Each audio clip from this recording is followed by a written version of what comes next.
Oman, কাতার, Kuwait, Bahrain আর জর্ডানের মাটিতে একই সাথে আছড়ে পড়েছে ইরানের ভয়াবহ ক্ষেপণাস্ত্র ও ড্রোন।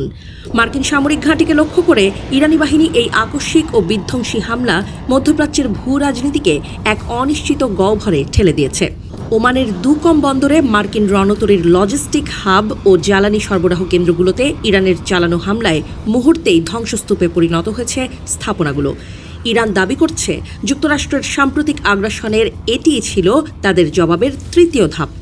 হামলায় ব্যবহৃত ক্ষেপণাস্ত্রের নিখুঁত লক্ষ্যভেদ মার্কিন আকাশ প্রতিরক্ষা ব্যবস্থাকে যেন চ্যালেঞ্জ ছুঁড়ে দিয়েছে। এদিকে কুয়েত ও বাহরাইনে একের পর এক ড্রোন হামলা চালিয়ে মার্কিন প্যাট্রিয়ট আকাশ প্রতিরক্ষা ব্যবস্থা ও গোলাবারুদ গুদাম গুঁড়িয়ে দেওয়ার দাবি করেছে ইরানের সেনাবাহিনী। বাহরাইনের বুকে মার্কিন যোগাযোগ কেন্দ্র এবং রাডার স্থাপনায় আঘাত হেনেছে বিস্ফোরকবাহী ড্রোন। কুয়েতের আকাশসীমায় বিকট বিস্ফোরণের শব্দে সাধারণ মানুষের মধ্যে ছড়িয়ে পড়েছে চরম আতঙ্ক। কাতারের আল উদেইদ বিমান ঘাঁটিও রেহাই পায়নি এই তাণ্ডব থেকে। ইরানের দাবি, তাদের ব্যালিস্টিক ক্ষেপণাস্ত্রের আঘাতে ঘাঁটির কমান্ড সেন্টার ও যুদ্ধ বিমান রক্ষণাবেক্ষণ কেন্দ্র পুরোপুরি অচল হয়ে পড়েছে।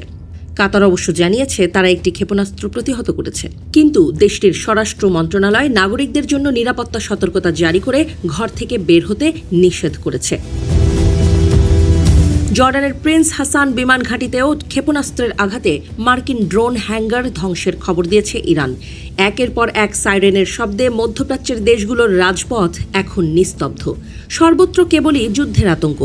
বাহরাইন ও কাতারে বারবার সাইরেন বাজার ঘটনা নির্দেশ করছে পরিস্থিতি কতটা নিয়ন্ত্রণের বাইরে চলে গেছে। সংযুক্ত আরব আমিরাত থেকে শুরু করে সংশ্লিষ্ট দেশগুলোর আকাশ প্রতিরক্ষা ব্যবস্থা এখন সর্বোচ্চ সতর্কতায়। ইরানের ছোড়া ক্ষেপণাস্ত্র ও ড্রোন ঠেকাতে তারা মরিয়া চেষ্টা চালাচ্ছে।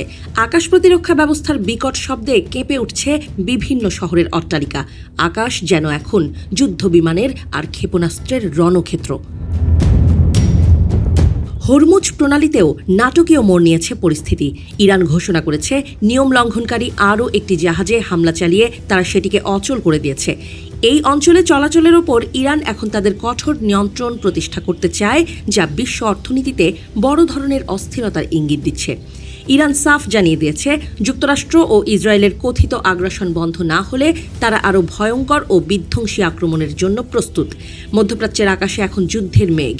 কখন কোথায় নতুন করে ক্ষেপণাস্ত্র আঘাত হানবে তা নিয়ে পুরো বিশ্ব এখন চরম উৎকণ্ঠায় প্রহর গুনছে।